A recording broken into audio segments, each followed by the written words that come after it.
"Look at this trash trying to be a SEAL," sneered Lieutenant Commander Phillips, loud enough for everyone at the training facility to hear.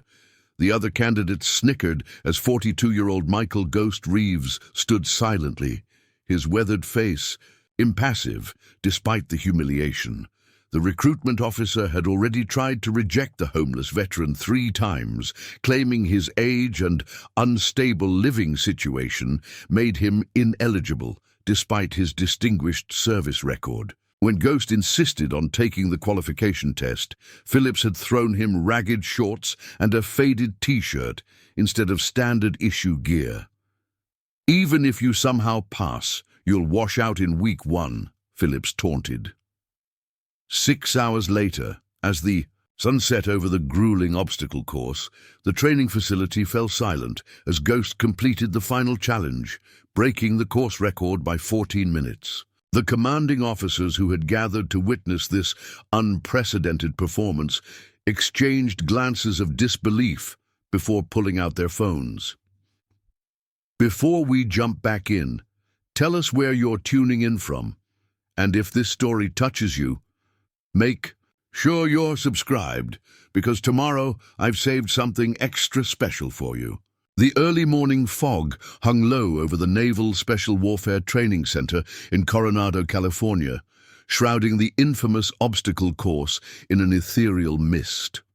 Most candidates wouldn't arrive for another hour, but Michael "Ghost" Reeves had been waiting outside the gates since 4:30 a.m., his few possessions packed tightly in a worn military rucksack. At 42, he stood out from the typical SEAL candidates, who usually ranged from their early 20s to mid-30s. His lean frame carried the hard-earned muscle of someone who had spent decades keeping fit without the luxury of gym memberships or protein supplements. Ghost's appearance told a story of hardship that most military recruiters would immediately dismiss. His clothes, though meticulously clean, were clearly worn and patched multiple times. His hair was cut short, with obvious self-trimming, and his beard, though neatly maintained, couldn't hide the weathered lines that creased his face. The only new item he possessed was a pair of running shoes, purchased with money saved over 6 months of odd jobs and carefully preserved for this specific day. What wasn't immediately visible was his history: 20 years of distinguished service in the Army Rangers, including multiple combat deployments to Afghanistan and Iraq, 5 Purple Hearts, and a Silver Star for valor under fire.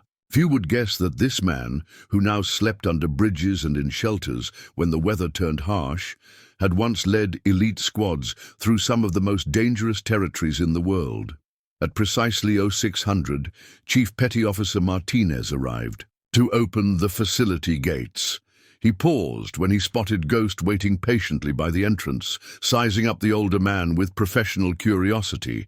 "Can I help you, sir?" Martinez asked, his tone respectful but cautious. Ghost straightened to attention, an instinctive response ingrained through decades of military discipline. "Michael Reeves, former Master Sergeant, U.S. Army Rangers. I have an appointment with Lieutenant Commander Phillips regarding the SEAL qualification test." Martinez checked his clipboard, frowning slightly. "I don't see your name on today's roster, Mr. Reeves." "The appointment was confirmed 3 days ago, sir. I have the email confirmation here."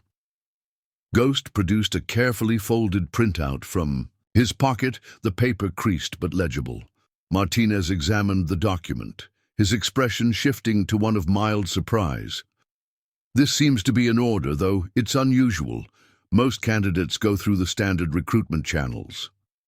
He hesitated, then added with professional courtesy, "You understand the age cutoff for Bud S is usually 28, with rare exceptions up to 33 for those with exceptional qualifications."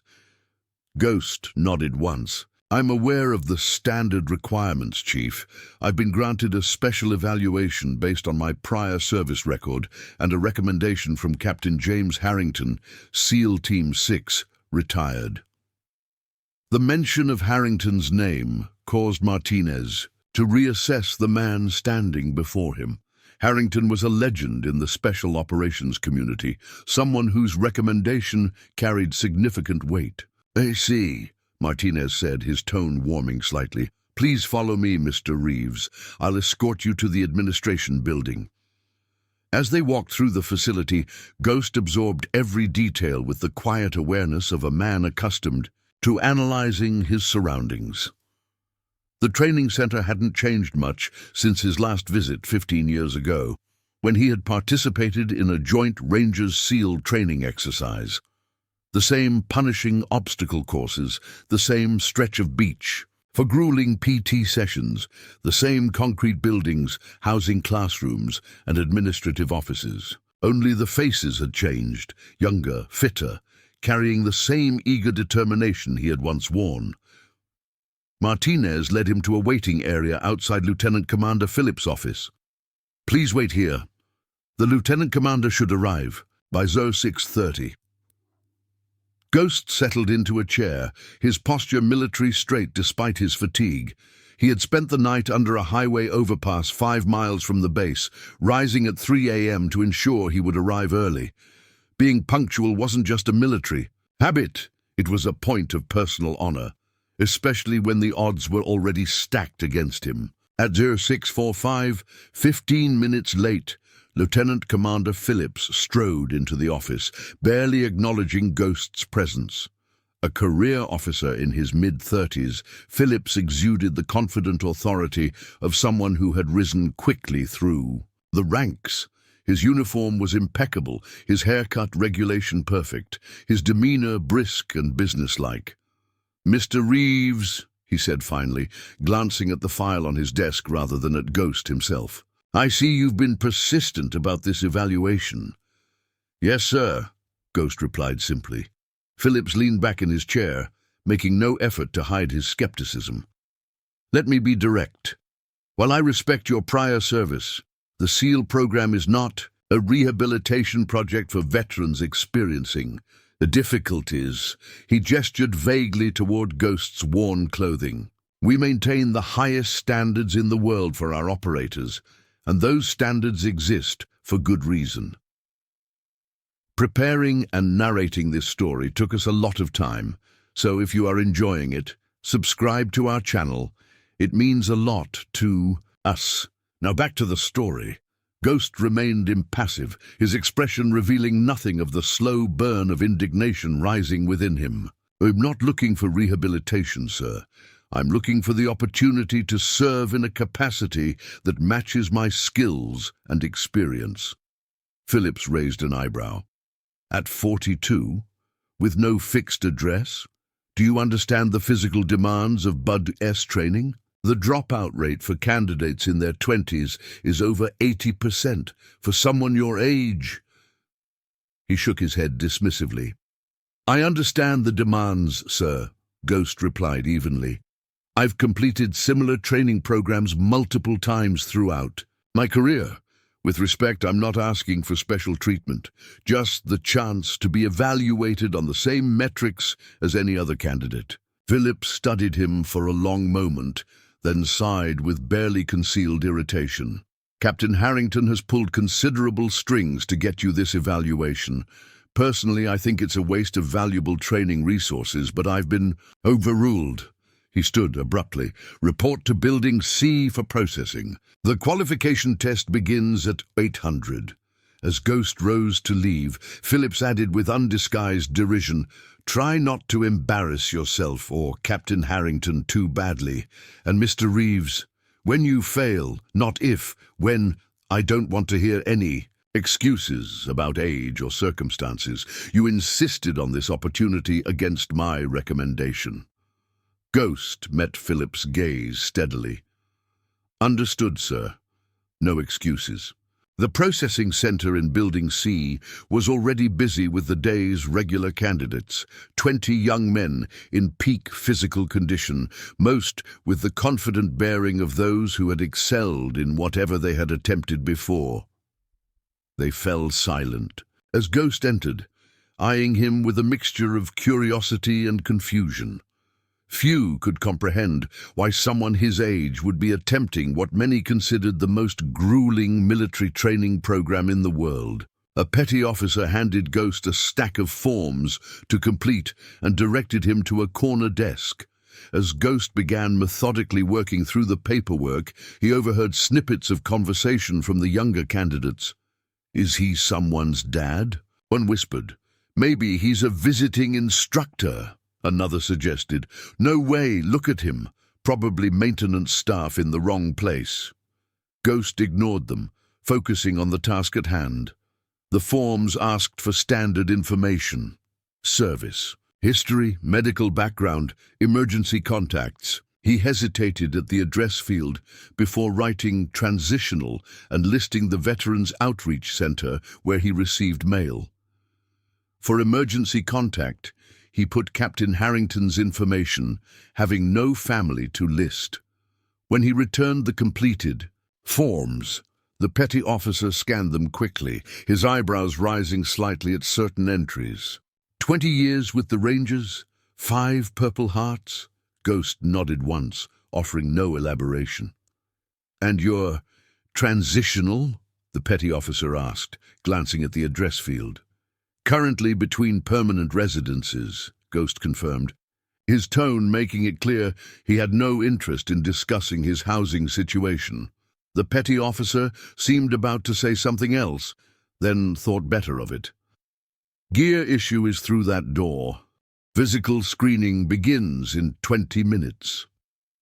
The gear issue station was manned by a young logistics specialist who looked up in surprise when Ghost approached. "Sir, can I help you?" "Michael Reeves. I need gear for today's qualification test." The specialist checked his roster, frowning slightly. "I don't have you listed for standard issue." At that moment, Lieutenant Commander Phillips appeared behind him. "Special case, petty officer. Mr. Reeves here is joining the qualification as an observer participant." His emphasis made it clear that he didn't consider Ghost a serious candidate. "Should I issue him the standard kit, sir?" the specialist asked. Phillips smiled thinly. "No need for that. Find something in the donation bin. We wouldn't want to waste new gear." "D." The specialist looked uncomfortable, but followed orders, disappearing into a back room and returning with a faded t-shirt and a pair of ragged shorts that had seen better days. "This is all we have in your size, sir," he said apologetically, handing the items to Ghost. "These will do fine," Ghost replied, accepting the worn clothing without complaint. He had worn far worse, in far more dangerous situations. Phillips looked disappointed by Ghost's lack of reaction. "The changing rooms are down the hall. Try not to keep everyone waiting." As Ghost changed into the threadbare gear, the true extent of Phillips's pettiness became apparent. The shorts were a size too large, with a broken drawstring that would make them a liability during physical activities. The shirt, while the correct size, had multiple small tears along the seams that would likely widen during exertion. It was a calculated attempt to set him up for failure and humiliation. Ghost evaluated the situation with the cool detachment of a veteran operator. He found a safety pin in his rucksack to secure the shorts and used his pocket knife to trim away the loose threads on the shirt's seams. It wasn't ideal, but he had operated in far worse conditions with far less. When he emerged from the changing room, he found the other candidates already assembled in the facility's main courtyard. They were dressed in matching new navy blue shorts and grey t-shirts with SEAL Candidate printed across the chest. The contrast between their professional appearance and Ghost's makeshift outfit could not have been more stark. Lieutenant Commander Phillips stood at the front of the group alongside 3 other instructors. His eyes gleamed with satisfaction when he saw Ghost's appearance. "Candidates, today's qualification test will assess your readiness for Bud S training," Phillips announced. "You will complete a series of physical challenges designed to evaluate your strength, endurance, and mental toughness." His gaze fixed on Ghost as he continued. "The minimum standards are non-negotiable. Fall short on any element and your candidacy ends immediately. The message was clear. He expected and perhaps hoped that Ghost would fail early, sparing everyone the awkwardness of his continued presence. "Look at this trash, trying to be a SEAL," Phillips said loudly as Ghost took his place at the end of the line. The comment, clearly intended to be overheard, drew nervous laughter from some of the younger candidates. "Even if you somehow pass, you'll wash out in week 1. Ghost stood silently, his weathered face impassive despite the humiliation. He had endured far worse than verbal jabs from a desk officer with something to prove. His focus remained on the challenges ahead, mentally preparing himself for the grueling test that would push even the fittest candidates to their limits. The first challenge was a timed 2-mile run on the beach. As the candidates lined up at the starting point, several glanced at Ghost with expressions ranging from curiosity to dismissal. A few seemed uncomfortable with Phillips' open hostility, but none spoke up. "On my mark," called one of the instructors. 3, 2, 1, go! The younger candidates surged forward, their fresh legs churning through the soft sand.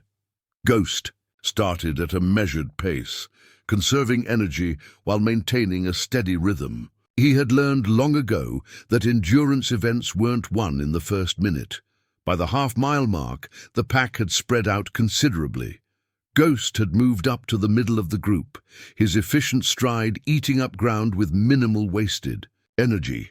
His breathing remained controlled, his form perfect despite the challenging terrain. As they reached the 1-mile turnaround point, Ghost had advanced to 5th position. The leaders, already showing signs of fatigue from their aggressive start, glanced back in surprise to find the older man steadily gaining ground. Their initial dismissal was giving way to concern. On the return leg, Ghost's decades of experience began to tell. While younger legs might be faster in a sprint, his battle-hardened endurance and perfect pacing allowed him to maintain his speed when others began to flag.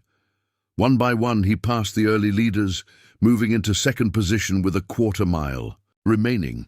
The first-place runner, a former collegiate track star named Jensen, looked back in disbelief as Ghost drew alongside him.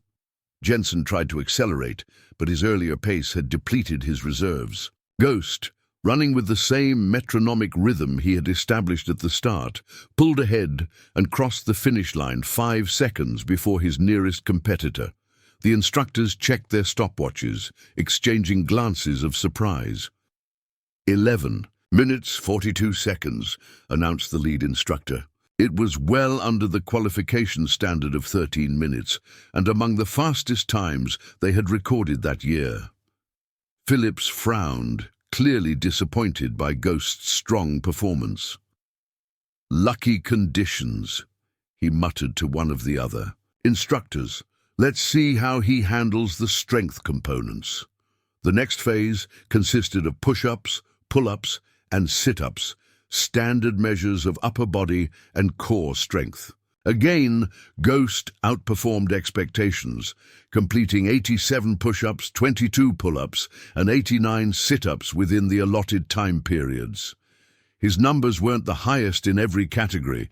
One candidate managed 24 pull-ups, another 93 sit-ups, but they were consistently near the top across all events. As the morning progressed, Ghost continued to excel in event after event.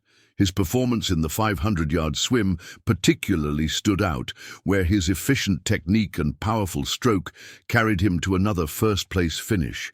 Even Phillips was finding it difficult to dismiss these results, though his expression remained skeptical. The final challenge of the morning session was the infamous obstacle course, a brutal test of full-body strength, agility, and determination. Candidates would navigate a series of walls, ropes, tunnels, and balance beams, while instructors recorded their times and evaluated their technique. As the candidates gathered at the starting point, an unexpected visitor arrived. Captain Gregory Sullivan, the commanding officer of the training center, approached with several senior instructors. Such high-ranking presence at a qualification test was unusual, and it created a buzz among both the candidates and staff. "Lieutenant Commander," Sullivan addressed Phillips, "I understand we have a special candidate today." Phillips straightened to attention. "Yes, sir. Michael Reeves, former Army Ranger. Captain Harrington arranged for a special evaluation." Sullivan nodded. "I received a call from Harrington this morning. Wanted to make sure his man was getting a fair shake." His tone made it clear that he was aware there might be issues. "I thought I'd observe the obstacle course personally." Phillips's expression tightened. "Of course, sir. We're maintaining standard protocols for all candidates." Sullivan's gaze found Ghost, taking in the mismatched worn gear and the composed demeanor that stood out among the increasingly fatigued younger candidates. "Carry on, then." With the captain watching, the obstacle course took on heightened significance. The instructors were visibly more attentive, and Phillips's earlier dismissive attitude was replaced by a rigid professionalism. Candidates tackled the course one at a time, allowing for accurate timing and assessment. The first few performers set impressive times, navigating the challenging obstacles with youthful vigor, despite their fatigue from the morning's earlier events. When Ghost's turn came, a hush fell over the gathered observers. Many expected the older man to finally show his limitations. The obstacle course demanded explosive power and agility that typically favored younger athletes. Ghost approached the starting line with the same calm focus he had maintained throughout the day. At the instructor's signal, he began the course with controlled intensity, scaling the first wall with surprising quickness. His movements weren't as flashy as some of the younger candidates, but they were extraordinarily efficient. No wasted motion, no hesitation between obstacles. Where others had attacked the course with raw athleticism, Ghost navigated it with tactical precision, as if each obstacle were an operational challenge rather than a physical test. His decades of field experience showed in how he conserved energy on certain elements to apply maximum effort where it mattered most. By the midpoint of the course, even the most skeptical observers could see that something remarkable was happening. Ghost wasn't just keeping pace with the top performers. He was establishing a new standard. His technique on the rope climb, using a footlock that many of the younger candidates hadn't mastered, allowed him to ascend with minimal arm fatigue. His approach to the monkey bars, swinging his entire body to generate momentum rather than relying solely on grip strength, demonstrated a deep understanding of biomechanics. As Ghost cleared the final obstacle and sprinted across the finish line, the instructor with the stopwatch blinked in disbelief before announcing, 16 minutes, 23 seconds. A murmur spread through the assembled staff and candidates. The previous course record had been 17 minutes, 37 seconds. Ghost had beaten it by a full 14 minutes. Captain Sullivan stepped forward, his expression a mixture of surprise and admiration. "That's quite a performance, Mr. Reeves." Ghost, breathing hard but recovering quickly, stood at attention. "Thank you, sir." Sullivan turned to Phillips, whose face had gone carefully blank. "It seems Captain Harrington's assessment was accurate. Mr. Reeves appears more than qualified for further evaluation." Phillips cleared his throat. "Sir, with respect, one strong performance doesn't necessarily indicate Lieutenant Commander," Sullivan interrupted firmly. "Mr. Reeves has exceeded standards in every event today. Based on the results I'm seeing, he's not only qualified, but performing at an elite level." He turned back to Ghost. "I'm curious, Mr. Reeves, with your background and skills, why the SEALs, and why now?" Ghost considered the question carefully before responding. "The Rangers gave me purpose, sir. When I left the service, I lost that purpose. Recent circumstances have clarified what matters to me. I believe I still have something to contribute." Sullivan studied him thoughtfully. "You understand that Bud S is designed to break candidates physically and mentally. Your age, regardless of your current fitness, will be a factor. I understand, sir, Ghost replied. I'm not asking for accommodations, just the opportunity to be judged on performance rather than preconceptions.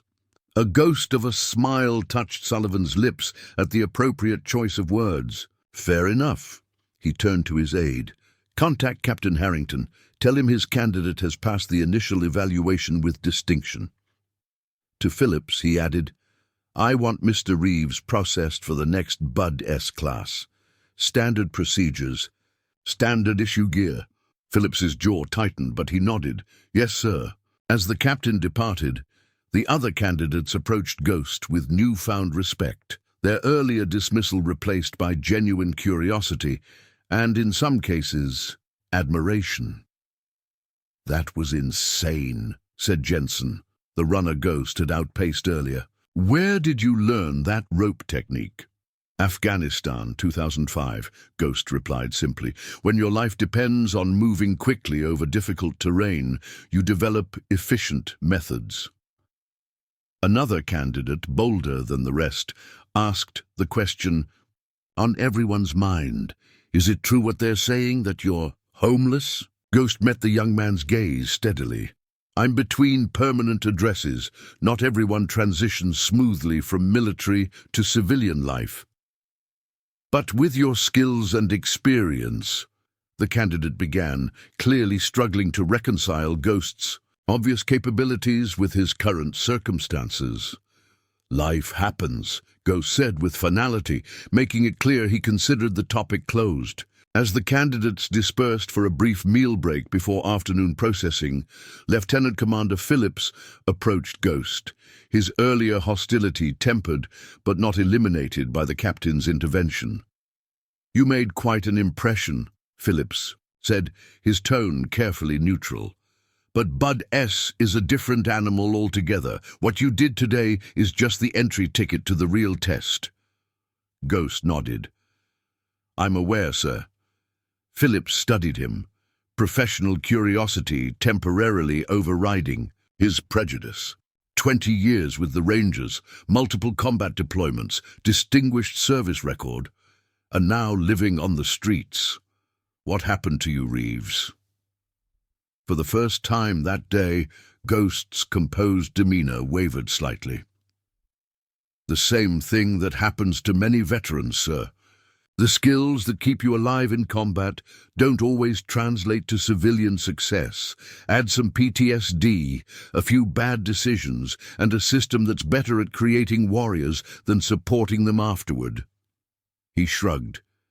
It's a more common story than most people realize. Something in Phillips' expression shifted, not quite sympathy, but perhaps a reluctant recognition. Why put yourself through this now? At your age, with your background, this seems desperate, Ghost suggested. Maybe it is, but desperation and determination often look similar from the outside.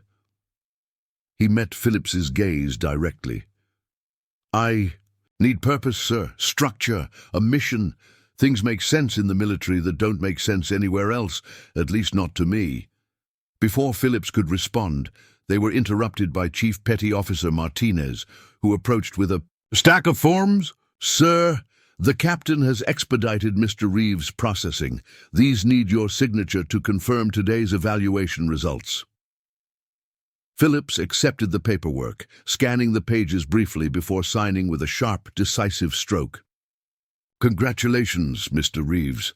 You'll report back here at 600 tomorrow for medical screening and formal induction into the Bud S preparatory program.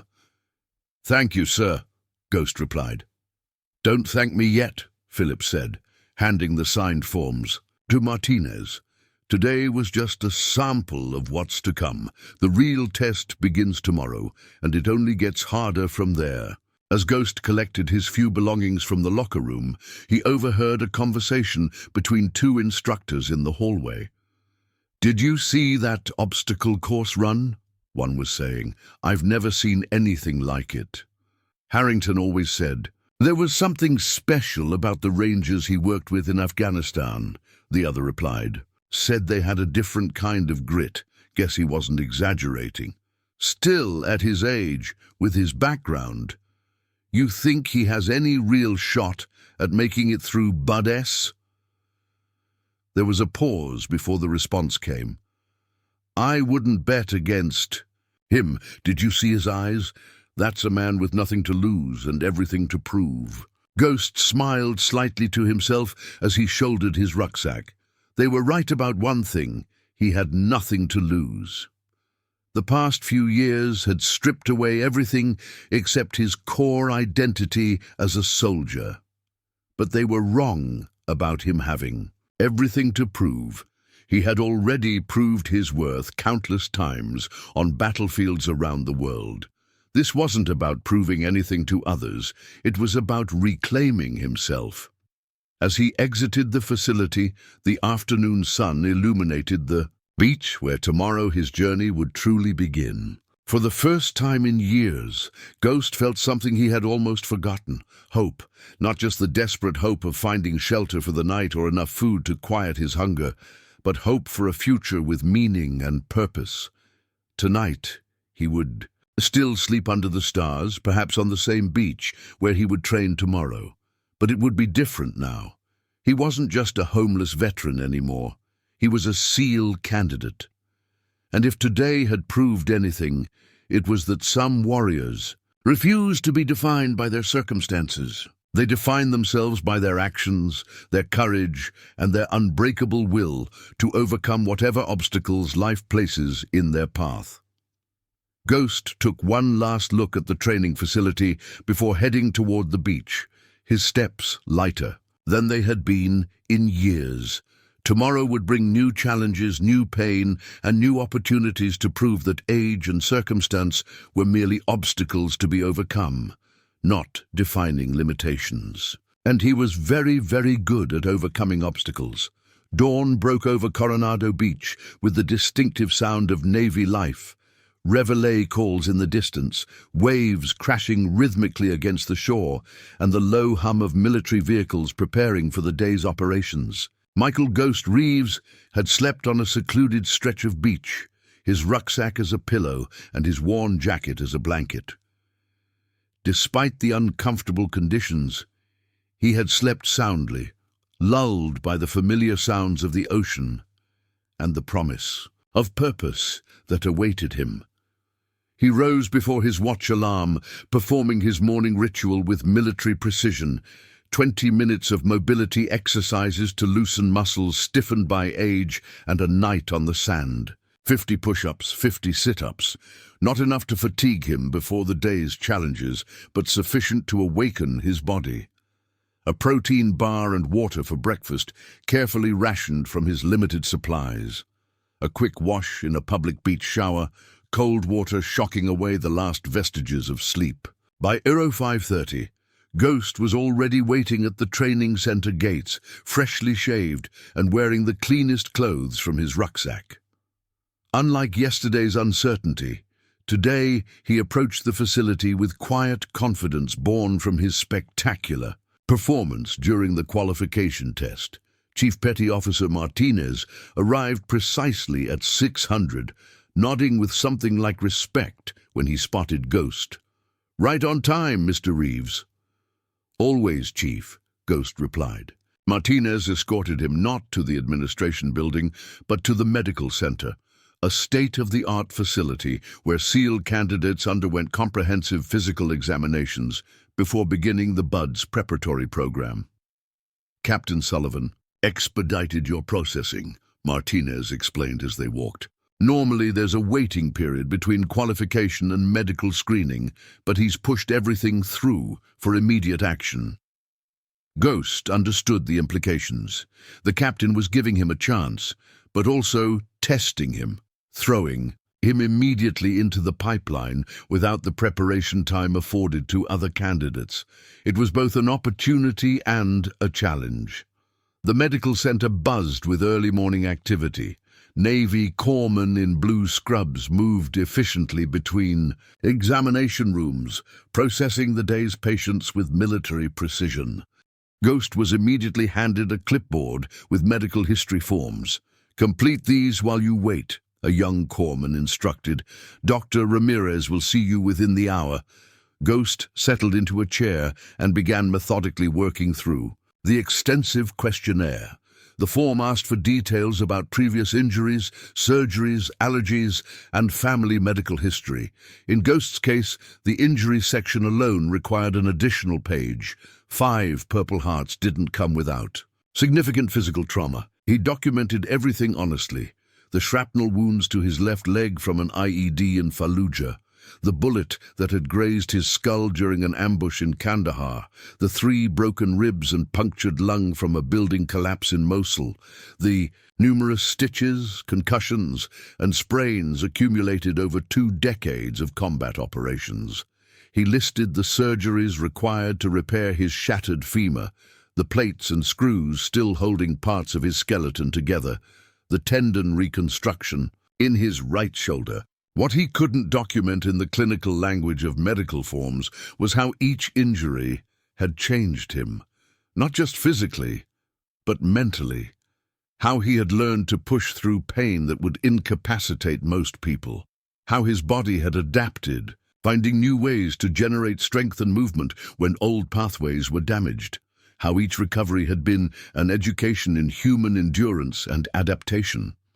At 07:15, Dr. Elena Ramirez called his name. A Navy lieutenant with 20 years of service, she reviewed his forms with raised eyebrows before looking up to study the man sitting across from her. "Master Sergeant Reeves," she began, "your medical history is extensive." Ghost nodded once, waiting for the inevitable conclusion that his body had endured too much damage for the extreme demands of SEAL training. Instead, Dr. Ramirez continued, "I'm particularly interested in how you've maintained elite-level physical performance despite these injuries. Your qualification test results are comparable to candidates half your age with pristine medical histories." "Adaptation, ma'am," Ghost replied simply. "The body finds ways to compensate if you give it proper training and recovery." "And pain management?" she asked clinically. "Many veterans with similar injury profiles rely on medication." "No medications, ma'am. Not for the past 3 years. I use alternative methods: cold exposure, targeted mobility work, meditation." Dr. Ramirez made notes in his file. "Impressive, though I should warn you, Buddhas will stress your old injuries in ways even combat might not have. The repetitive nature of the training, particularly the runs and swims, tends to aggravate previous trauma." "I understand the risks, ma'am." She studied him thoughtfully. "I imagine you do. Let's proceed with the examination." The next 2 hours consisted of the most comprehensive physical assessment Ghost had experienced since his initial military enlistment. Blood work, urinalysis, hearing and vision tests, pulmonary function evaluation, stress ECG, body composition analysis, range of motion assessments, neurological screening, and a detailed examination of previous injury sites.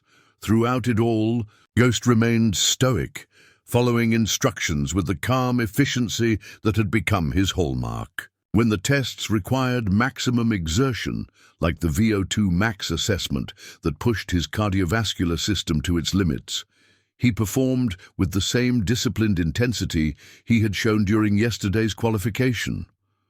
By mid-morning, Dr. Ramirez had compiled a complete picture of Ghost's physical condition. She reviewed the results with clinical detachment before delivering her assessment. "Physiologically, you present several anomalies, Mr. Reeves," she began. "Your resting heart rate is 42 beats per minute, lower than many elite endurance athletes. Your body fat percentage is 3%, exceptional for a man of your age. Your VO2 max is in the 99th percentile. All indicators of someone who has maintained extraordinary physical conditioning." She paused, turning to a different section of his results. "However, the imaging shows significant structural damage consistent with your documented injuries. The arthritis in your left knee is advanced. There's calcification around your previous rib fractures. The healed skull fracture shows excellent recovery, but remains a potential vulnerability. Ghost waited for her conclusion, his expression unchanged. Medically speaking, Dr. Ramirez continued, I would typically recommend against putting this much stress on a body with your injury history. The potential for catastrophic failure during Bud S is statistically high. But, Ghost prompted, sensing her hesitation, but your performance metrics suggest you've already defied those statistics, and military medicine has learned to respect outliers. She closed his file decisively. I'm clearing you for training with a notation that you'll require specialized monitoring during the initial phases of Bud S. Relief flickered briefly across Ghost's features. Thank you, ma'am. Don't thank me yet, Dr. Ramirez cautioned, echoing Lieutenant Commander Phillips's words from the previous day. I've seen candidates with perfect medical profiles break down within the first week. Buds finds weaknesses you didn't know existed. I'm counting on it, Ghost replied quietly. Dr. Ramirez studied him with newfound curiosity. May I ask you something unofficially, Master Sergeant? Military to military? Ghost nodded. Your service record, your physical condition. You could have found a position with any number of private military contractors. They pay extremely well, especially for someone with your background. Yet instead, you're homeless, attempting one of the most grueling training programs in the world at an age when most operators are retiring to instructor positions. Why? Ghost considered the question carefully. It wasn't the first time he'd been asked, but Dr. Ramirez's directness deserved an honest answer. I tried the contractor route, he admitted. Made good money, but the work felt hollow. Protecting oil executives or training foreign militaries that might be enemies next year, it didn't provide what I was looking for. And what was that? She pressed. Purpose, belonging, the knowledge that what I'm doing matters beyond a paycheck. Ghost's gaze grew distant. The Rangers gave me that for 20 years. When I left, I thought I could find it elsewhere. I was wrong, and you think the SEALs will provide what you're missing. Ghost refocused on her. I think serving matters. Being part of something bigger than myself matters. The rest, he shrugged slightly. The rest I'll figure out along the way. Dr. Ramirez nodded, seeming satisfied with his answer. Your next stop is gear issue, then the administrative briefing at 1300 in Building C. Good luck, Master Sergeant. This time, the gear issue experience proved dramatically different from the previous day. With his candidate status officially confirmed, Ghost received the standard Bud S preparatory program kit, multiple sets of training uniforms, PT gear, running shoes, swim gear, and the necessary administrative supplies. The logistics specialist, a different one from yesterday, treated him with the same efficiency and respect shown to all candidates. As Ghost packed his newly issued gear into a standard Navy duffel bag, he couldn't help but appreciate the contrast with his previous visit. The quality and quantity of the equipment represented not just practical tools for the challenges ahead, but symbolic acceptance into the program. For a man who had been carrying everything he owned in a single rucksack, the sudden abundance of clean, functional gear felt like unexpected wealth. He stored his personal rucksack in an assigned locker, transferred his few essential items to the standard issue bag, and headed to the mess hall for lunch before the afternoon briefing. The facility's cafeteria served the high-calorie, nutrient-dense food, designed to fuel the extreme physical demands of special operations training.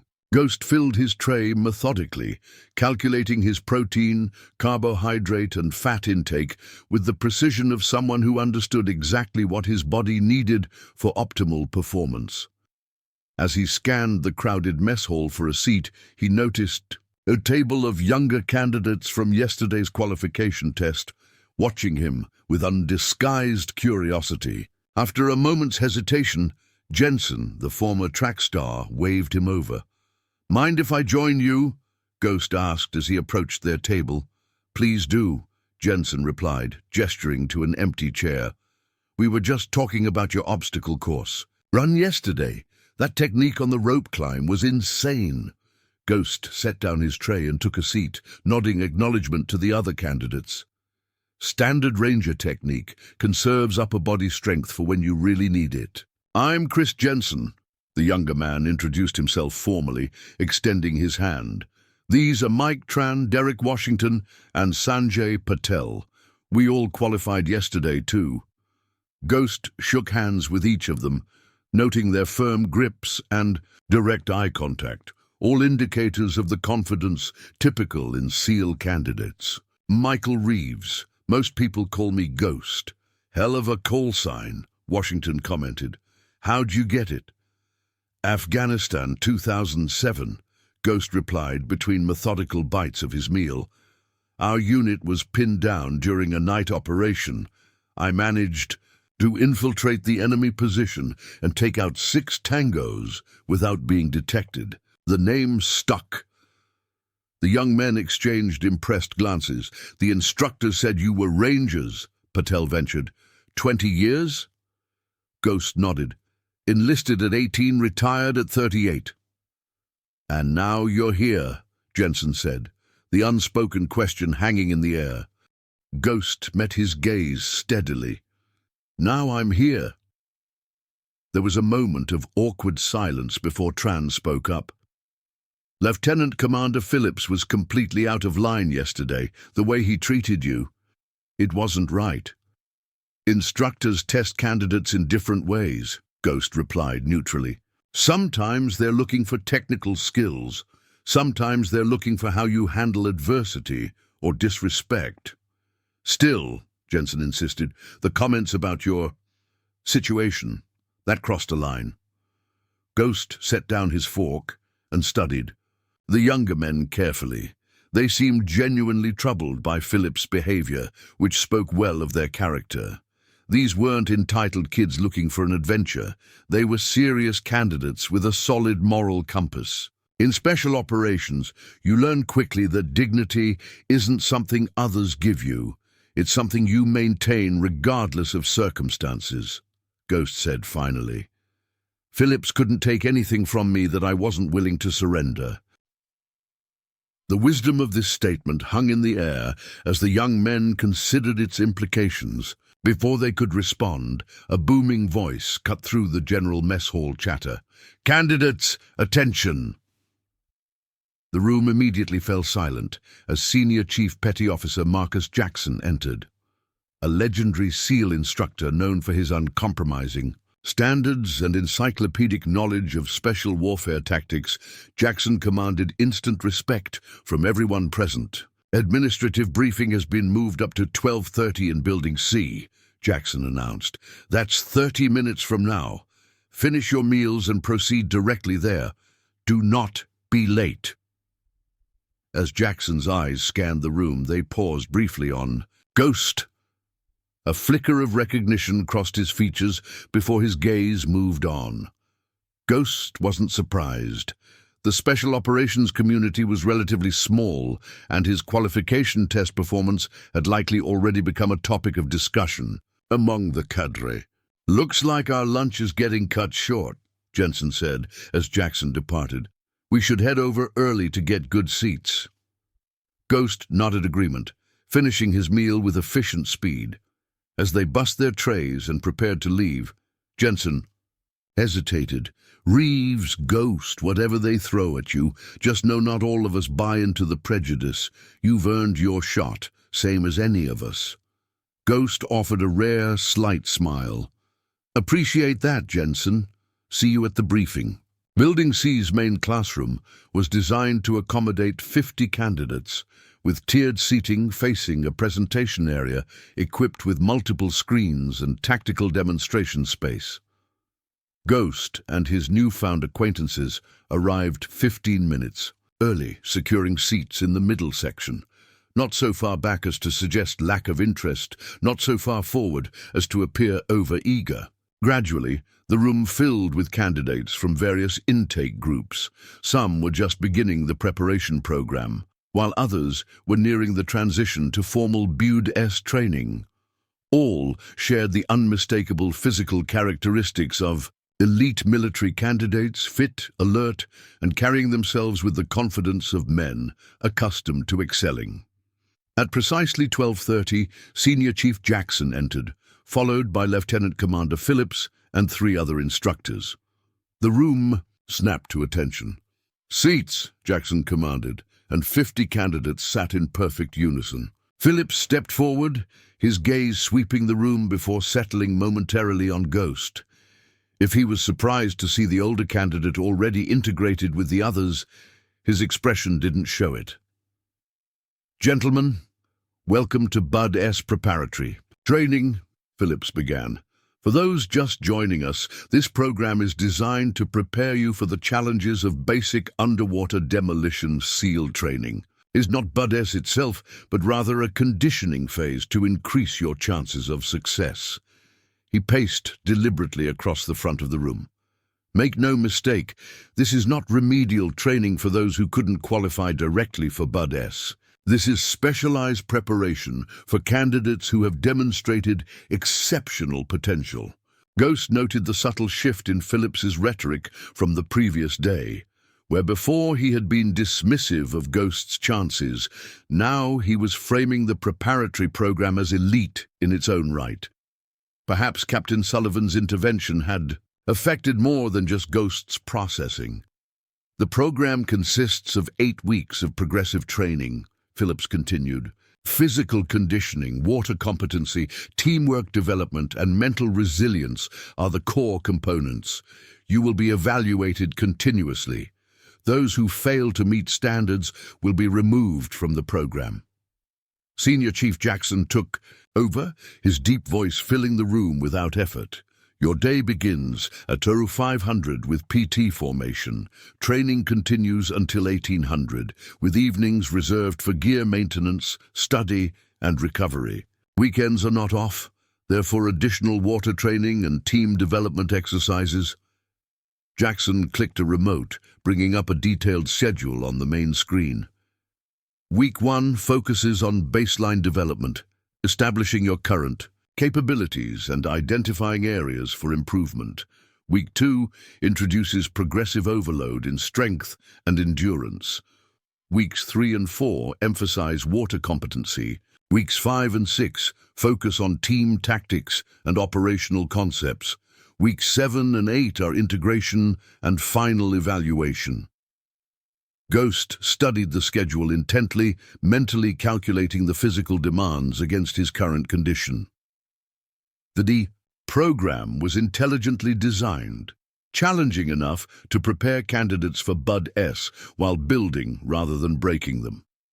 It was a significantly different approach from his Ranger training, which had thrown candidates directly into maximum stress environments from day 1. Phillips resumed the briefing. "You are now part of the most elite candidate pool in the United States military. Less than 10% of those who apply for SEAL training reach this room. However, statistics show that even from this select group, approximately 30% will not complete this preparatory program, and of those who advance to BUD-S, over 70% will not graduate." His gaze found Ghost again. "Age, background, and prior service mean nothing here. Your performance from this point forward is the only metric that matters." For the next hour, the instructors detailed every aspect of the program: academic requirements, physical standards, conduct expectations, and administrative procedures. The briefing was comprehensive and unambiguous, leaving candidates with a clear understanding of what they would face in the coming weeks. As the session concluded, Senior Chief Jackson made a final announcement. "Initial physical assessment begins tomorrow at 600. This will establish your baseline metrics in swimming, running, calisthenics, and obstacle course performance. Come prepared to test your limits." He paused, scanning the room with the practiced eye of someone who had seen thousands of hopeful candidates. One final note. Bud S selection isn't primarily about physical capability, mental fortitude, the ability to continue functioning at a high level despite discomfort, uncertainty, and exhaustion is what ultimately determines who succeeds. Physical training you can get anywhere. The mental component is what makes a SEAL. His gaze lingered briefly on Ghost before addressing the entire room. Dismissed. As the candidates filed out, Phillips intercepted Ghost near the door. "A word, Mr. Reeves." Ghost stepped aside, maintaining a respectful but neutral expression as the other candidates continued past. Once they were alone, Phillips spoke in a low voice. "Captain Sullivan has taken a personal interest in your candidacy. That's unusual." "I wasn't aware, sir," Ghost replied truthfully. "The captain rarely involves himself at the candidate level," Phillips continued. "The fact that he's done so suggests he sees something special in your situation. Or perhaps he's making a point about age and background not being disqualifying factors." Ghost remained silent, recognizing that Phillips was working through something internally rather than expecting a response. "I owe you an apology for yesterday," Phillips finally said, the words seemingly difficult for him. "My conduct was unprofessional and reflected personal bias rather than objective assessment. That's not the standard we uphold here." Ghost hadn't expected this. "Apology accepted, sir." Phillips nodded once, then continued in a more official tone. "You should know that the preparatory program isn't typically designed for someone with your experience level. Most of the tactical and teamwork modules will be familiar to you from your Ranger background. Every organization has its own methods. Sir, I'm here to learn the SEAL way, not to assume my previous training is sufficient." This answer seemed to satisfy Phillips. "Good, because while your technical skills are impressive, the age factor remains significant. Bud S puts specific stresses on the body that accumulate over the training cycle. Recovery becomes the limiting factor for older candidates." "I understand, sir. I've adjusted my recovery protocols accordingly." Phillips raised an eyebrow. "Have you? And what does that entail for someone in your living situation?" Ghost met his gaze directly. "I've secured temporary accommodations near the base for the duration of the program, sir. A fellow veteran is providing a spare room in exchange for home repairs and maintenance when training permits." This wasn't entirely true yet. Ghost had reached out to a veterans support network but hadn't received confirmation. However, he recognized that his current homeless status would be used as evidence of his unsuitability if he admitted it openly. Phillips seemed to accept this. "Very well, I'll be monitoring your progress closely, Mr. Reeves, not out of skepticism, but because your performance metrics could provide valuable data on age-related factors in special operations selection." "Understood, sir." "One last thing," Phillips added. "Senior Chief Jackson specifically requested you for his training squad. That's unprecedented for a new candidate." Ghost kept his expression neutral despite his surprise. Jackson was considered the most demanding of the preparatory program instructors, typically taking on the candidates with the highest potential. "Report to the East Beach at 05:30 tomorrow instead of the main PT area," Phillips instructed. "Jackson's squad does their baseline assessment separately." "Yes, sir." Phillips dismissed him with a nod and turned away. As Ghost exited building, he found Jensen and the others waiting outside. "Everything okay?" Jensen asked. "Phillips didn't seem happy to see you still here." "Actually, I think he's coming around," Ghost replied. "Where are you guys headed now?" "Gear organization and dorm setup," Tran explained. "We're all in Building F. You?" Ghost hesitated, unwilling to admit he had nowhere to go until training began tomorrow. "I need to handle some personal matters off base. I'll see you all at formation." As the younger candidates headed toward the dormitories, Ghost made his way to the base exit, planning to find a quiet spot on the beach to sleep and prepare mentally for tomorrow's challenges. His conversation with Phillips had been unexpected, but potentially significant. The lieutenant commander's shift from open hostility to professional interest suggested that Ghost's path might be smoother than anticipated. As he walked, his phone buzzed with an incoming message, unusual, since few people had his number. The text was from an unknown contact. "Mr. Reeves, this is Andrea Harrington, Captain James Harrington's wife. James told me about your situation. We have a guest room available if you need accommodation during your training. No strings attached. Address below if you're interested. Good luck tomorrow." Ghost stopped in his tracks, rereading the message. With disbelief, Captain Harrington had been his joint operations commander in Afghanistan, but they hadn't spoken in years. That he would extend such help through his wife was unexpected and deeply touching. For a moment, Ghost wrestled with his pride.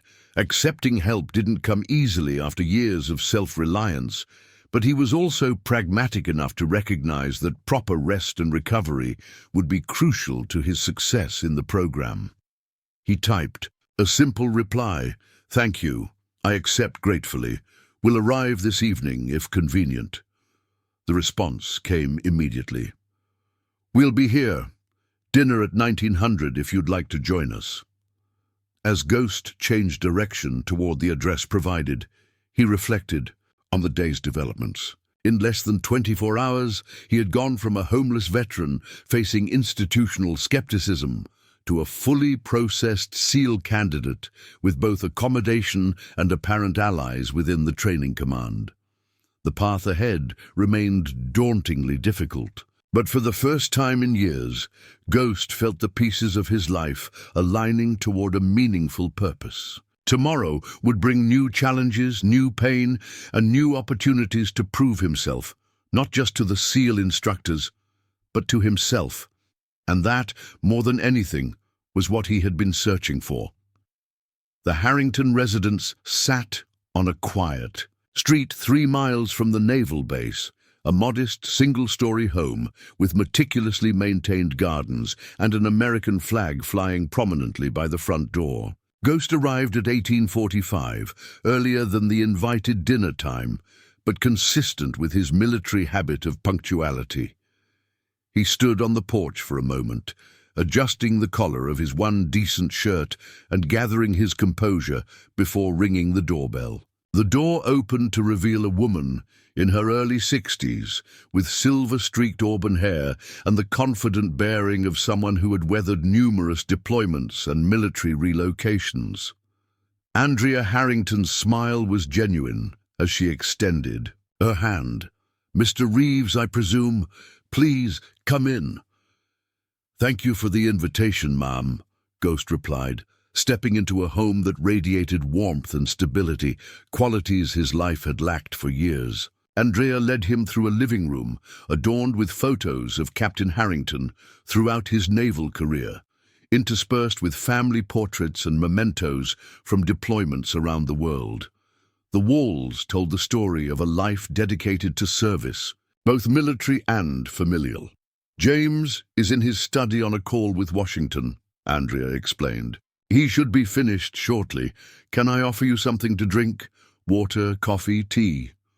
"Water would be fine, thank you," Ghost answered, still standing at parade rest despite the informal setting.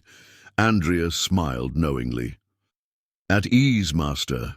"Sergeant, this isn't an inspection." She gestured toward a comfortable armchair. "Please make yourself at home." Ghost relaxed marginally, taking the offered seat while Andrea disappeared into the kitchen. He used the moment alone to absorb his surroundings, the bookshelves filled with military history and leadership texts, the shadow boxes displaying Captain Harrington's medals and insignia, the photos of joint operations in which Ghost himself had participated. One photograph in particular caught his attention, a team picture from Afghanistan, 2007. Ghost recognized himself standing next to Captain Harrington, both men dusty and combat-worn but smiling with the particular camaraderie that emerges from shared danger. It was startling to see this version of himself, confident, purposeful, part of something larger than himself. The contrast with the man he had become in recent years was stark and sobering. That was right after the Korengal Valley operation, came a familiar voice from the doorway. 3 days of hell followed by one perfect mission execution. Ghost rose immediately to attention. "Captain Harrington, sir." Captain James Harrington, retired, stood in the study doorway, still fit and commanding at 65, though his once black hair was now silver and lines of experience deepened around his eyes. He waved off Ghost's formality with a dismissive gesture. "We're both civilians now, Michael. At least in this house. James will do fine." He crossed the room and extended his hand, which Ghost shook firmly. The captain's grip was still powerful, his gaze still penetratingly direct. "It's good to see you," Harrington continued. "Though I confess I was surprised when Sullivan called to tell me you'd shown up at SEAL qualification. Last I heard, you were working private security in Dubai." "That was 3 years ago, sir. James," Ghost corrected himself. "Things have much changed since then." Something in Ghost's tone made Harrington study him more closely. "So I gather. Andrea told me she offered you our guest room. I'm glad you accepted." "It was extremely generous. I wasn't expecting—" "Nonsense," Harrington interrupted. "The SEAL Ranger Brotherhood transcends active service. Besides, Sullivan tells me you put on quite a show at the qualification test. I'd have been disappointed if you hadn't." Andrea returned with drinks for everyone, and the conversation shifted to lighter topics as they moved to the dining room for a home-cooked meal, the first Ghost had experienced in longer than he cared to remember. Throughout dinner he found himself gradually unwinding, responding to the Harringtons' genuine interest in his ranger career and their tactful avoidance of questions about his current circumstances. It wasn't until after the meal, when Andrea had retired to give the men privacy, that Harrington broached more serious subjects. "Sullivan sent me your qualification results," he said, pouring a small measure of whiskey for each of them. "Breaking the obstacle course record by 14 minutes is impressive at any age. At 42, after what your body's been through." He shook his head in admiration. "I've recommended exceptional candidates before, but never with this level of confidence." Ghost accepted the offered drink with a nod of thanks. "I appreciate your faith in me, sir." "Faith has nothing to do with it. I've seen you operate under the worst conditions imaginable. I know what you're capable of." Harrington took a deliberate sip of his whiskey. "What I don't know is why now. Why the SEALs, after 20 distinguished years with the Rangers?" It was the same question Dr. Ramirez had asked, but coming from Harrington, a man who had seen Ghost at his best and most effective, it carried different weight. "The Rangers defined me," Ghost began slowly. "When I left, I thought I could transition that identity to civilian life, but—" He stared into his glass, searching for words. "It didn't translate. The purpose, the brotherhood, the clarity of mission, all gone. Private contracting felt mercenary. Corporate security was just babysitting executives, nothing fit." Harrington nodded, understanding in his eyes. "And then life happened. Bad investments, a relationship that imploded, PTSD I'd been suppressing through work. One day I had an apartment, savings, a future. 6 months later, I was sleeping under an overpass." Ghost's voice remained steady, recounting facts without self-pity. "Rock bottom has a way of clarifying priorities." "And your priority became the SEALs?" Ghost shook his head. "My priority became reclaiming purpose.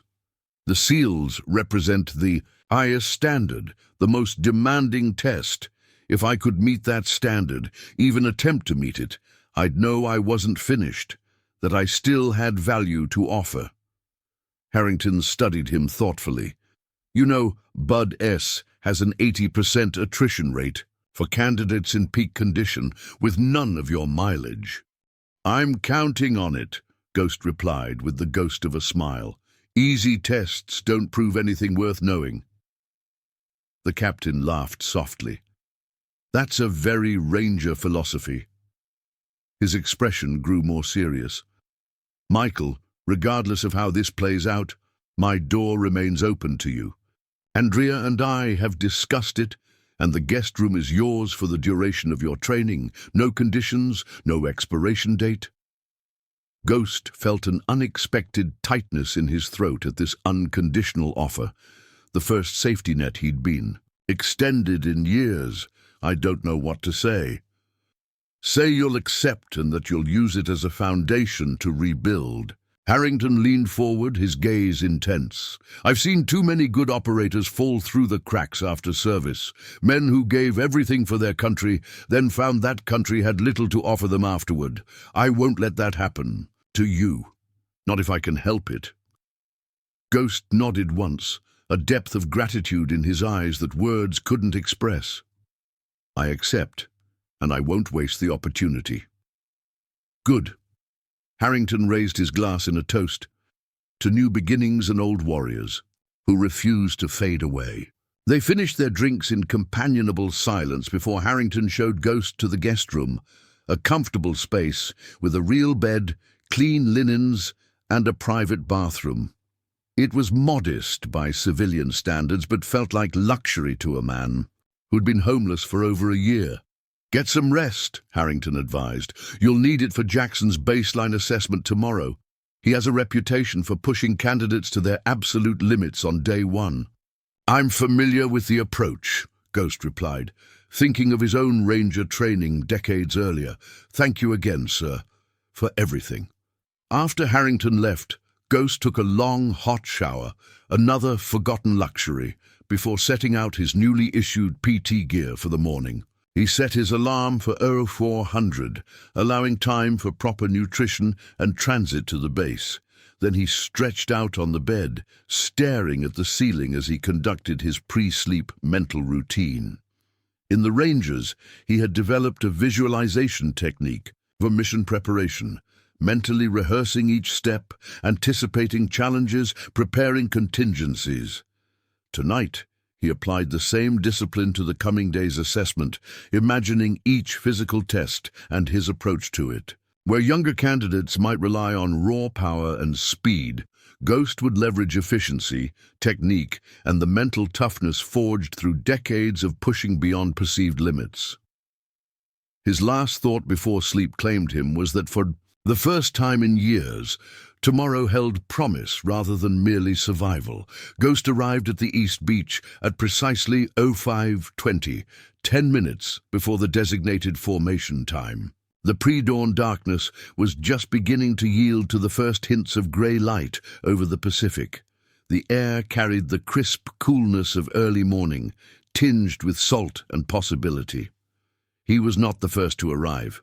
4 other candidates were already present, going through individual warm-up routines with the focused intensity of men who understood what the day would demand. Among them was Jensen, who nodded in recognition as Ghost set down his gear bag and began his own warm-up sequence. No words were exchanged. This close to assessment, each man was already turning inward, finding the mental space where maximum performance lived. By 0529, 12 candidates had assembled on the beach, all handpicked by Senior Chief Jackson for his elite training squad. Ghost noted that they represented a cross-section of backgrounds, former college athletes, prior service military from various branches, and even 2 younger candidates with no previous military experience but exceptional physical qualifications. At exactly 0530, Jackson emerged from the pre-dawn mist, accompanied by 2 assistant instructors. "Form up!" Jackson's command cut through the morning air with parade ground precision. The candidates immediately assembled in 3 ranks of 4, standing at attention in the soft sand. Ghost took position in the back rank, conscious of being at least a decade older than any other candidate present. Jackson paced before them, his eyes scanning each face with methodical assessment. "Gentlemen, welcome to day one of your evaluation. Today's baseline assessment will establish your starting metrics in swimming, running, calisthenics, and obstacle course performance. These numbers don't determine your future. They merely tell us where you're beginning." He stopped directly, in front of the formation. Bud's preparation is about progression, demonstrating that you can improve consistently across all physical domains while maintaining mental sharpness under increasing pressure. Today is not about competing with each other. It's about establishing your personal benchmark. His gaze settled briefly on Ghost before continuing. "That said, if you cannot meet the minimum standards today, you will be removed from the program immediately. This is not punitive. It's practical. If you're not at minimum standards now, you won't survive what comes next." Jackson consulted his clipboard. "We begin with the ocean swim, 800 meters out and back. Minimum acceptable time is 20 minutes. You will swim in 2 groups of 6. First group, prepare to enter the water." Ghost was assigned to the second group, giving him the opportunity to observe the first wave of swimmers. The ocean was relatively calm but cool, approximately 65 degrees Fahrenheit, cold enough to sap energy from unprepared bodies. The first group entered the water with varying degrees of confidence, some diving cleanly through the small breaking waves, others wading cautiously before beginning their stroke. Jensen, assigned to the first group, immediately established himself as a powerful swimmer, pulling ahead with a smooth, efficient freestyle that suggested competitive experience. 2 others matched his pace initially, while the remaining 3 settled into a more sustainable rhythm for the distance. As they reached the halfway buoy, Ghost noted how the leader's pace had slowed, a common mistake among strong swimmers who failed to account for ocean currents and the sustained effort required for open water swimming. Jensen, however, maintained consistent form, his breathing pattern regular and controlled. When the first group finished, all within the required time, though with varying degrees of exhaustion, the second group prepared to enter the water.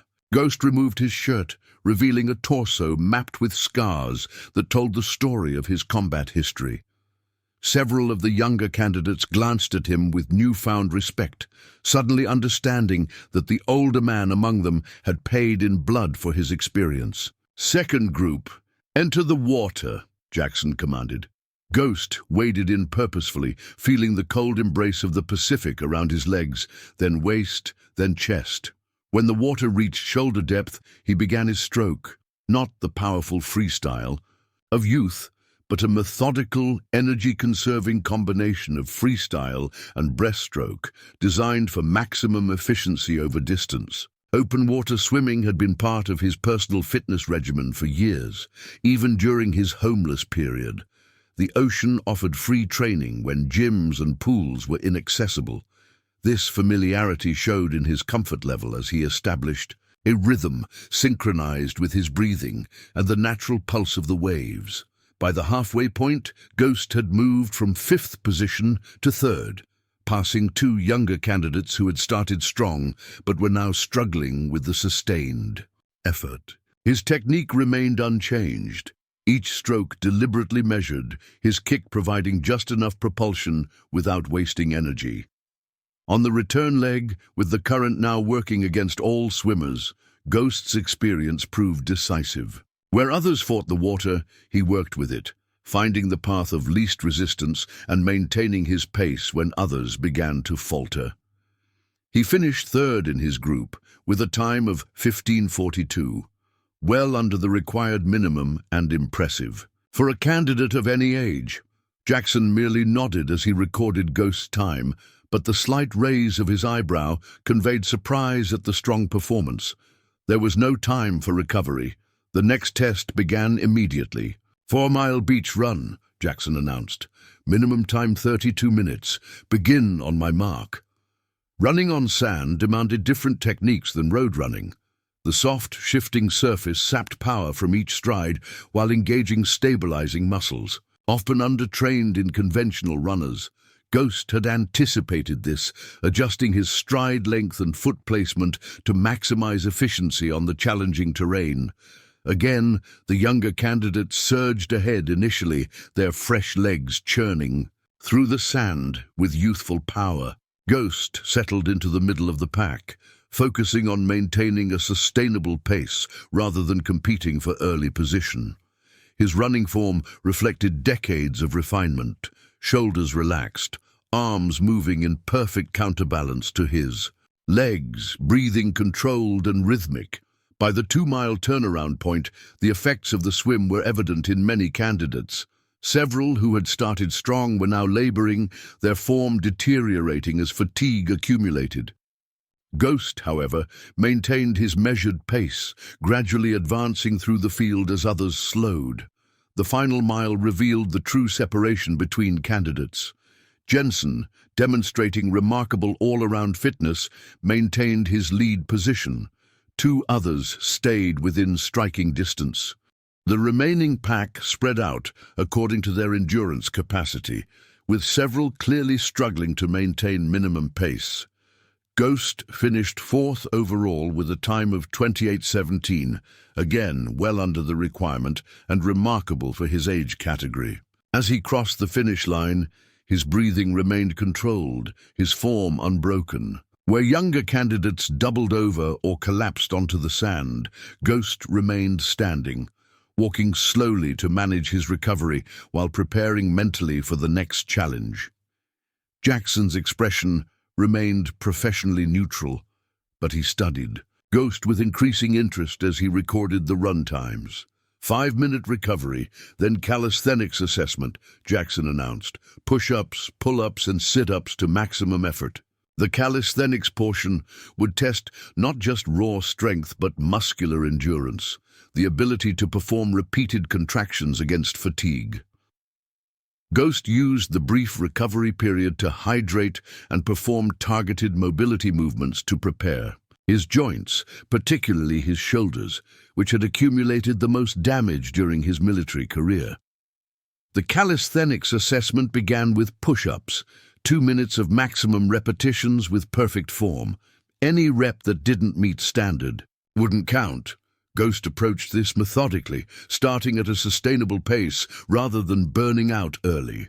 His technique was flawless, body rigid from head to heels, elbows tracking properly, full range of motion on each repetition. Where younger candidates attacked the exercise with explosive energy, Ghost maintained the same measured cadence throughout, conserving energy while accumulating reps. When time expired, he had completed 82 perfect push-ups, not the highest count in the group, but well above the required minimum of 50, and executed with a precision that drew approving nods from the assistant instructors. Pull-ups followed, maximum repetitions without dropping from the bar. Here, Ghost's years of functional training showed clearly. While heavier muscle mass hindered some of the more gym-focused candidates, Ghost's functional strength allowed him to complete 22 clean repetitions, each with full extension and chin clearly over the bar. Again, not the highest count, Jensen managed an impressive 27, but far exceeding the minimum requirement of 10. The sit-up test, 2 minutes of maximum. Repetitions demonstrated Ghost's exceptional core strength. Years of compensating for his various injuries had created a core that functioned as an integrated unit, allowing him to maintain perfect form through 95 repetitions, the second highest count in the group and well above the 60 required. By the time the calisthenics assessment concluded, a clear hierarchy had emerged among the candidates. Jensen led in most metrics, with Ghost consistently performing in the top tier despite being twice the age of many competitors. Several candidates were clearly struggling, already approaching their limits when the most challenging test still awaited them. Final assessment, obstacle course, Jackson announced. Same course used for qualification testing, but under combat. Conditions: you'll wear 30-pound weighted vests and complete the course after having already tested in swim, run, and calisthenics. Minimum completion time is 22 minutes. This was where Ghost's qualification performance had shattered records, completing the obstacle course in 16 minutes, 23 seconds when fresh. Now, with accumulated fatigue from the previous tests and the addition of a weighted vest, the challenge increased significantly. As they donned the vests, Ghost noticed several candidates already showing signs of serious fatigue, labored breathing, shaking muscles, diminished coordination. The previous tests had systematically drained their glycogen stores and accumulated lactic acid in their muscles. Now they would face the most technically demanding challenge with compromised physical resources. Jackson organized them into pairs for safety monitoring, with Ghost paired with Jensen. The younger man gave Ghost a respectful nod as they approached. The starting line: "Records are made to be broken," Jensen said quietly, "but I'd be proud to come anywhere close to your qualification time under these conditions." "Pace yourself," Ghost advised. "Technique over speed. The course punishes mistakes more than it rewards raw power." The obstacle course began with a series of ascending walls, followed by rope climbs, monkey bars, balance beams, cargo nets, and tunnels, finishing with a weighted sled drag and sprint. Each element tested different aspects of physical capability: upper body strength, grip endurance, balance, agility, and anaerobic power. Ghost and Jensen began together, but each candidate would receive an individual time. From the first obstacle, Ghost demonstrated the same measured approach that had characterized his earlier performance: deliberate, efficient movements that conserved energy while maintaining momentum through the course. The weighted vest changed the dynamics significantly, placing additional stress on grip strength and making transitions between obstacles more challenging. Several candidates ahead of them were already struggling, with one failing to complete the rope climb on his first attempt. Jensen, despite his youth and fitness, began to feel the cumulative effects of the day's testing midway through the course. His movements, while still powerful, lost some of their crispness as muscle fatigue set in. Ghost, meanwhile, maintained the same methodical efficiency, his technique compensating for the natural decline in power. On the monkey bars, often the point where grip strength failed after the earlier swim and rope climb, Jensen faltered momentarily, nearly losing his grip on the 7th bar. Ghost, seeing his partner's struggle, called out encouragement. "Control your breathing. 3-second. Holds. Let your skeleton carry the weight, not your muscles." Jensen nodded gratefully, adjusting his technique to incorporate Ghost's advice. The small correction allowed him to complete the obstacle successfully. As they reached the final elements of the course, the weighted sled drag followed by a 400-meter sprint. The true separation in conditioning became apparent. 3 candidates ahead of them had slowed to walking pace, their bodies pushed beyond their current capabilities. One had stopped entirely, hands on knees, head down in defeat. Ghost and Jensen, however, maintained their forward momentum. The sled drag, designed to simulate extracting a wounded comrade under fire, demanded both strength and heart, the determination to continue when every muscle screamed for relief. Ghost approached this methodically, using leg drive and body mechanics to compensate for declining muscle strength. As they completed the sled drag and began the final sprint, Jensen found unexpected reserves, accelerating toward the finish with admirable determination. Ghost matched his pace, neither man willing to yield as they pushed each other toward completion. They crossed the finish line within seconds of each other, Jensen at 19:47, Ghost at 19:52. Both times were exceptional under the conditions, particularly considering the accumulated fatigue from the previous tests. As they recovered, gulping water and walking slowly to prevent blood pooling, they watched the remaining candidates struggle through the final obstacles. 2 failed to complete the course within the required time, while another collapsed after, crossing the finish line, requiring medical attention for heat exhaustion. When all candidates had finished or failed to finish, Jackson gathered the group for a final assessment. His expression remained professionally neutral, but there was a hint of satisfaction in his eyes as he surveyed the exhausted men before him. Today's baseline assessment has given us a clear picture of your current capabilities, he began. Some of you have demonstrated exceptional potential. Others have shown areas requiring significant improvement. 2 of you failed to meet minimum standards and will be processed out of the program, effective immediately. He paused, allowing the reality of the first cuts to sink in. For those continuing, remember this. Today's performance is your foundation, not your ceiling. I expect to see progressive improvement in every metric over the coming weeks. What you accomplish today merely earns you the right to continue training. It guarantees nothing. His gaze settled briefly on Ghost and Jensen.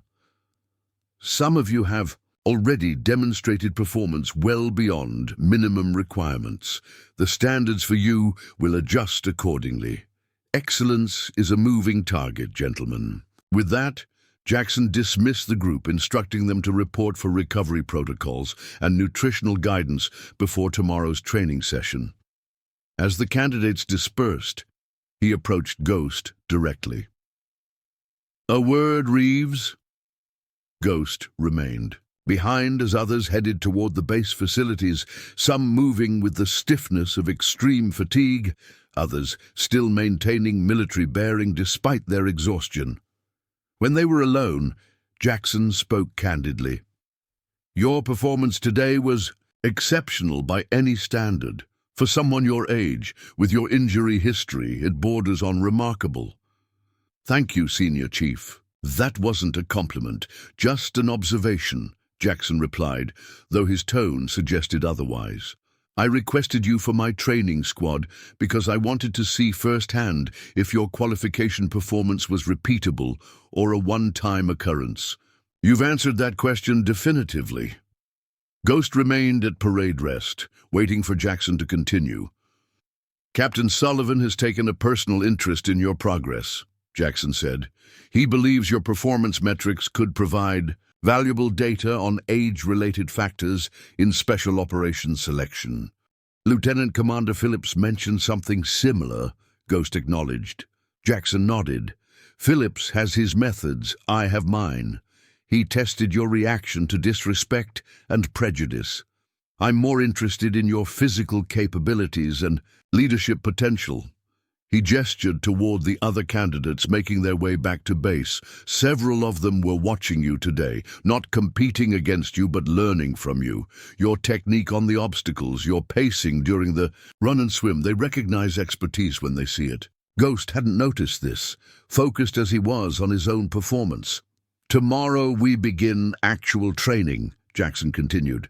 "Individual excellence is important, but SEAL operations depend on team performance.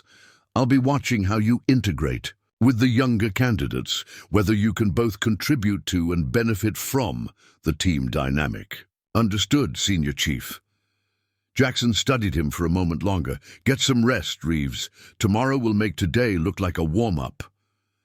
As Ghost gathered his gear and began the walk back to base, he reflected on the day's achievements and challenges. He had confirmed his physical capabilities were still elite level despite his age and history. He had earned respect from both instructors and fellow candidates. Most importantly, he had reinforced his own belief that this path, as difficult as it might be, represented his best chance at reclaiming purpose and identity. The Harringtons' guest room awaited him, a sanctuary where he could recover properly before tomorrow's increased demands. As he walked, Ghost allowed himself a moment of quiet satisfaction. Day 1 was complete, and he had more than held his own against candidates half his age. The real challenge, however, was just beginning. Physical capability was merely the foundation. The true test would be mental, emotional, and spiritual endurance, the ability to continue performing at an elite level when body and mind reached their perceived limits. That was the realm where Ghost had always excelled, where his decades of experience provided an advantage no youth or raw talent could match. It was the space where warriors were forged, where character revealed itself under pressure, where purpose transformed suffering into meaningful growth. And for the first time in years, Ghost felt fully alive, embracing a challenge worthy of the warrior he had always been. 4 weeks into the Buddhist preparatory program, the training cadre gathered in Captain Sullivan's office for the mid-phase assessment meeting. The room contained the key decision-makers who would determine which candidates advanced to formal Bud-S training: Captain Sullivan, Lieutenant Commander Phillips, Senior Chief Jackson, and Dr. Ramirez. On the conference table before them lay detailed performance data for each remaining candidate, with Michael "Ghost" Reeves' file prominently positioned at the top. "Let's begin with Reeves," Captain Sullivan said, opening the thick folder. "His metrics continue to be exceptional across all physical domains. Senior Chief, your assessment?" Jackson leaned forward, his weathered face serious. "In 22 years as an instructor, I've never seen anyone his age perform at this level. His 2-mile ocean swim time has improved by 47 seconds since baseline. His run times show similar progression. His technique on the obstacle course is being studied by the other candidates. Some have even started calling it ghosting when they mimic his efficiency-focused approach." "Medical perspective, Dr. Ramirez," Sullivan prompted. The Navy physician consulted her notes. "Physiologically, he's defying conventional metrics. His recovery rates match those of candidates in their 20s. The arthritis in his knee shows on scans but doesn't impact performance. His body has adapted to work around previous injuries in ways I've rarely seen." She looked up. "Frankly, he's becoming a case study in human resilience." Sullivan nodded thoughtfully before turning to Phillips. "Lieutenant Commander, your assessment." Phillips had undergone the most significant transformation in his view of Ghost. His initial skepticism had given way to professional respect as Ghost consistently exceeded expectations. "Technically, he's beyond reproach," Phillips began. "His tactical knowledge from Ranger operations transfers seamlessly to our methodologies. He absorbs new information with exceptional efficiency. The real surprise has been his team integration." Phillips consulted his notes. "Initially, I was concerned his age and background might isolate him from the group. Instead, he's become an informal mentor to several candidates, particularly Jensen, Tran, and Washington. Their performance has improved measurably through this association." "Any concerns?" Sullivan asked, looking around the table. Jackson cleared his throat. "Just one, sir. The water treading test next week involves 30 minutes in full uniform with boots. The weight distribution challenges even candidates without Reeves' injury history. It's the one evolution where his age and prior injuries might present a genuine limitation." Sullivan considered this. "Dr. Ramirez, your medical opinion?" "The stress on his reconstructed shoulder will be significant," she acknowledged, "but his technique and mental toughness have compensated for physical limitations in every other evolution. I wouldn't count him out." Phillips added, "Sir, regulations permit us to remove or modify testing components if we believe a candidate faces disproportionate risk of injury." "That won't be necessary," Sullivan replied firmly. "Reeves hasn't asked for accommodation, and we won't offer it unless medically indicated. The standards remain the same for all candidates." He closed the folder decisively. "Continue monitoring closely, but let him face the same challenges as everyone else. That's what he wants, and that's what he deserves." As the meeting shifted to discussing other candidates, Sullivan remained thoughtful. Ghost Reeves had become more than just an exceptional candidate. He was becoming a symbol of what was possible when experience, technique, and indomitable will combined to overcome physical limitations and life circumstances. Meanwhile, unaware of the discussion taking place about him, Ghost was leading an informal study group in the barracks. 5 younger candidates, Jensen, Tran, Washington, Patel, and a new addition named Rodriguez, had gathered around a whiteboard, where Ghost diagrammed swimming techniques for the upcoming water treading test. The key is targeted relaxation, Ghost explained, drawing a human figure in the water. Most candidates tense every muscle, fighting against their natural buoyancy. That accelerates fatigue and increases oxygen consumption. Jensen, who had emerged as the top performer among the younger candidates, asked, "But how do you stay up with boots full of water without constant movement?" Ghost erased part of his diagram and redrew it. Micro-adjustments rather than large movements. Your uniform traps air bubbles that provide some buoyancy. Use that advantage. Keep your head back slightly. Even a 2-degree change in head position affects your overall float profile. He continued drawing, showing precise hand and foot positions. The egg beater kick conserves energy better than traditional treading. Small circular motions with alternating legs create continuous upward pressure with minimal fatigue. Washington, who had struggled most with water competency, looked skeptical. Instructors say boots add 15 pounds of weight when waterlogged. How do you compensate for that? Distribution, Ghost replied. Don't fight to keep your entire body at the same level. Let your feet hang lower, using minimal energy to keep your airway clear. It's not about looking good, it's about staying up with maximum efficiency. As the impromptu class continued, Lieutenant Commander Phillips passed by the open door, pausing to observe without announcing his presence. What he saw impressed him. Ghost wasn't just sharing techniques, he was building team cohesion and confidence. The younger candidates listened with rapt attention, asking questions and practicing. Hand movements in the air. Phillips moved on without interrupting, making a mental note to include this observation in his next assessment report. Ghost was demonstrating instructional capabilities that would be valuable beyond his own performance, a factor that could influence his eventual placement if he completed Bud S successfully. The following morning brought one of the program's most dreaded evolutions, the extended cold water immersion test, designed to assess candidates' ability to function under thermal stress. The evolution required remaining in 59-degree water for extended periods while performing complex cognitive tasks. The test was particularly challenging for Ghost. His leaner physique, while advantageous for endurance events, provided less insulation against cold water. Additionally, his previous injuries became more painful in cold conditions as scar tissue contracted and joints stiffened.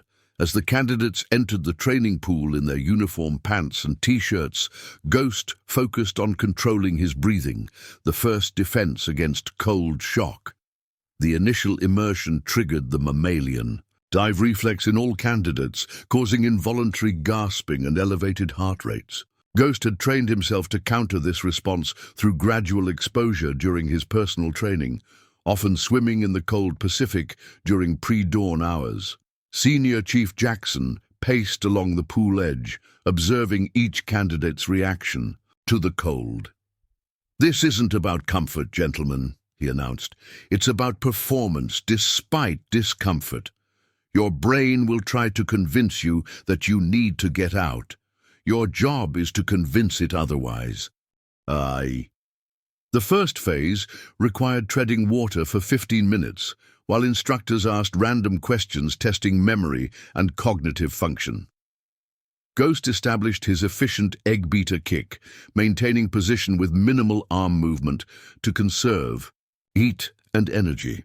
When questioned about tactical scenarios, his responses remained clear and concise despite the cold's numbing effect. As minutes passed, several candidates began showing signs of significant cold stress, shivering violently, slurring words, struggling to maintain position. 2 were removed from the pool when their core temperatures dropped to unsafe levels. Ghost, despite visible discomfort, maintained both his position and mental acuity. The second phase increased difficulty. Candidates had to perform underwater tasks while periodically surfacing to answer complex questions. Here, Ghost's experience proved invaluable. Where younger candidates often held their breath to maximum capacity, increasing carbon dioxide levels and stress, Ghost used controlled partial exhalations to manage his air supply more efficiently. During one underwater task, assembling a puzzle with numbed fingers, Ghost noticed Jensen struggling nearby, his movements becoming clumsy as cold affected his fine motor control. Without compromising his own performance, Ghost caught Jensen's eye underwater and demonstrated a modified technique using the heel of his hand rather than fingertips to manipulate the larger pieces. Jensen quickly adopted the approach, completing his task before oxygen depletion forced him to surface. The final phase tested mental endurance, remaining immersed to the neck in cold water while performing mathematical calculations. By this point, even the strongest candidates were shivering uncontrollably, their cognitive functions impaired by developing hypothermia. Ghost's face had taken on a grey pallor, his lips blue-tinged, but his eyes remained clear and focused. 7 minutes remaining, Jackson announced. Mental fortitude now, gentlemen. Your body is sending distress signals. Your mind must override them. Ghost had developed a technique during Ranger cold weather training, focusing intensely on a single sensory input to distract from the cold. He fixed his attention on a bolt mounted on the pool wall, studying its threads, dimensions, and positioning with obsessive detail. This narrow focus created a psychological distance from the physical distress, allowing him to endure when others were faltering. When Jackson finally called time, only 7 of the original 12 candidates remained in the water: Ghost, Jensen, and 5 others. As they climbed out, medical staff immediately wrapped them in warming blankets and began monitoring core temperatures. Dr. Ramirez approached Ghost, concern evident in her professional assessment. Your core temperature is 95.8, approaching moderate hypothermia. How are you feeling? Functional, ma'am, Ghost replied, though his voice betrayed a slight tremor. Nothing a hot shower won't fix. She studied him carefully. The cold affects your old injuries, doesn't it? I noticed restricted movement in your left shoulder during the underwater tasks. Ghost didn't deny it. Cold tightens the scar tissue. It's manageable. Manageable and optimal are different standards, she observed. The water treading test next week will combine cold exposure with significant joint stress. I'm concerned about potential re-injury to your shoulder. With respect, Doctor, Ghost replied quietly. I didn't come this far to be sidelined by caution. I know my limits. Dr. Ramirez nodded, respecting his determination while maintaining her medical concerns. At least see me for preventative treatment before that evolution. There are techniques that can help minimize the risk. I'll be there, Ghost agreed, understanding that accepting targeted support wasn't the same as seeking special treatment. It was strategic preparation, something every good operator recognized. Later that evening, as candidates recovered in the barracks, a surprising visitor arrived. Captain Harrington, in whose home Ghost had been staying, appeared in the doorway of the common room where several candidates were reviewing training materials. "Captain on deck," Jensen called out, and everyone present snapped to attention. "As you were," Harrington said easily. "I'm retired, just visiting. Is Reeves around?" Ghost emerged from the study area, surprised by his mentor's appearance. "Sir?" Harrington smiled. "Got a moment? Thought I'd check how you're progressing." They stepped outside, walking slowly along the path that circled the barracks area. The evening was mild, with a gentle breeze carrying the scent of the ocean, a pleasant contrast to the day's harsh training conditions. Andrea was worried after I mentioned today's cold water evolution, Harrington explained. Wanted me to make sure you hadn't turned into an icicle. Ghost smiled slightly. Please thank her for the concern. It was challenging but manageable. Harrington nodded, studying Ghost with experienced eyes that missed nothing. You've lost weight, about 8 pounds, I'd guess. But you've gained definition. The program is changing you. For the better, I think, Ghost agreed. Physically, mentally, in every way that matters. They walked in silence for a moment before Harrington spoke again. Sullivan called me today. Says you're setting standards that have the instructors rethinking age limitations in special operations selection. Ghost hadn't expected this. The younger candidates still outperform me in raw power metrics. Raw power isn't what makes an effective operator, Harrington countered. Judgment, adaptability, efficiency, mental toughness, those qualities improve with experience. You're demonstrating that daily. He stopped walking, turning to face Ghost directly. The water treading. Test is next week. Yes, sir. It's the one evolution specifically designed to stress shoulder joints and connective tissue with your injury history. Harrington left the implication hanging. I've been preparing specifically for it, Ghost assured him. Targeted, strengthening mobility work, technique refinement. Harrington studied him thoughtfully. You know, success in these programs isn't just about individual performance. It's about knowing when to use the resources available to you. He reached into his pocket and produced a small container. This is a specialized anti-inflammatory compound developed for SEAL combat swimmers. Not available commercially, but perfectly within regulations. Might help with that shoulder. Ghost accepted the container, recognizing the offering for what it was. Not special treatment, but the kind of support teammates provided each other in elite units. Thank you, sir. One more thing, Harrington added. Andrea and I have been discussing your post-training situation. Assuming you complete the program successfully, you'll be facing another transition. We'd like to offer you the garage apartment at our place on a long-term basis. It needs renovation, but that could be your project between training phases. The offer caught Ghost by surprise. Sir, that's incredibly generous, but before you object, Harrington interrupted, consider it from our perspective. Having a SEAL candidate on the property improves security. The renovation work would save us hiring contractors, and Andrea has been happier with another military presence around. It's a mutually beneficial arrangement. Ghost recognized Harrington's approach, framing the offer as an exchange of value rather than charity, preserving Ghost's dignity while providing practical support. It was the kind of thoughtful leadership that had made Harrington legendary among those who served under him. I'll consider it seriously, sir. Thank you. As Harrington departed, Ghost returned to the barracks with renewed determination.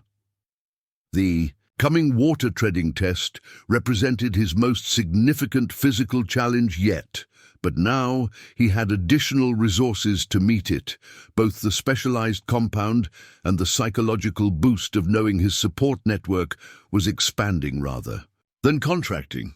The day of the water treading test arrived with ominous weather. A rare late-season storm had dropped water temperatures in the training pool to 57 degrees, 2 degrees colder than standard protocols. The wind whipped across the training facility, adding to the environmental challenge as candidates assembled poolside in their full uniforms, including heavy boots. Lieutenant Commander Phillips conferred briefly with Senior Chief Jackson before addressing the group.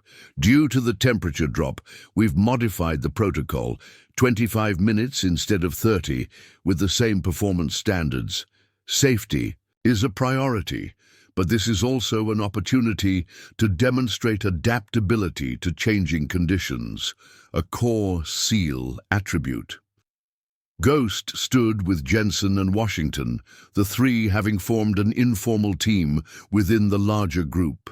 They checked each other's uniform closures and bootlaces, ensuring nothing would create unnecessary drag or weight in the water. "Remember what we practiced," Ghost told them quietly. "Efficiency over power, breathing control sets the foundation. Mental focus determines success or failure." Jensen nodded, his expression serious but confident. "We've got this." Washington, still the least comfortable in water among them, looked less certain. 25 minutes is still a lifetime with waterlogged boots. "Break it into 5-minute blocks," Ghost advised. "Focus only on the current block. The past doesn't matter, the future doesn't exist, only the 5 minutes you're in." This technique, compartmentalizing time during endurance challenges, had served Ghost throughout his military career, helping him endure everything from long-range reconnaissance patrols to torture resistance training. Washington struggled initially, expending too much energy in large, powerful movements that would quickly deplete his reserves. "Washington," Ghost called quietly, maintaining his own position. "Smaller movements. Use your breath to help with buoyancy." The younger candidate adjusted, gradually finding a more sustainable rhythm. Ghost nodded encouragement before returning his focus to his own performance. 5 minutes passed. Ghost began his mental compartmentalization, considering the first block complete and focusing solely on the current 5-minute segment. His shoulder was holding, though he could feel the familiar deep ache beginning to build as cold penetrated to the metal plate and screws installed after a particularly devastating injury in Iraq. 10 minutes in, the instructors added complexity, requiring candidates to raise one arm to answer questions while maintaining position with reduced support. Ghost compensated by slightly increasing his leg movement, keeping his body position optimal while responding to tactical scenarios posed by Jackson. "Reeves, you're pinned down with 2 teammates. One is severely wounded. You have limited ammunition and communications are compromised. Priority of actions." Despite the physical strain, Ghost's response came clearly. "Assess bleeding and establish hemorrhage control. Create defensive position using available cover. Attempt communication via alternative methods while one team member provides security. Evaluate extraction options based on terrain and threat assessment." Jackson nodded approval, moving on to challenge another candidate while Ghost returned to two-handed treading. 15 minutes marked the challenge's midpoint. 2 candidates had already been removed, one due to dropping below the water surface. Repeatedly, another showing signs of hypothermia that triggered medical intervention. The remaining candidates showed varying degrees of strain, shivering, tightening facial muscles, increasingly deliberate movements as muscles fatigued and cold sapped their strength. Ghost maintained his position with the same measured efficiency, though the observant eye might notice subtle changes in his technique. Slightly more emphasis on his right arm to compensate for increasing discomfort in his left shoulder. Minor adjustments to his kick pattern to maintain effectiveness as muscles tired. 20 minutes, Phillips announced. "Final phase begins now." The final phase introduced the greatest challenge. Candidates had to maintain their position while passing a 10-pound brick around the circle, holding it above water for a 3 count before passing it to the next person. The brick, cold and slippery, required significant grip strength already compromised by extended cold exposure. When the brick reached Ghost, he executed the transfer perfectly, raising it with both arms despite the protesting pain in his left shoulder. His face revealed nothing of the effort this required, only the same focused determination that had characterized his entire performance. Jensen, receiving the brick next, fumbled slightly but recovered, earning an approving nod from Ghost. Washington, to Ghost's surprise, handled the brick with unexpected confidence, his earlier struggles apparently overcome through sheer determination.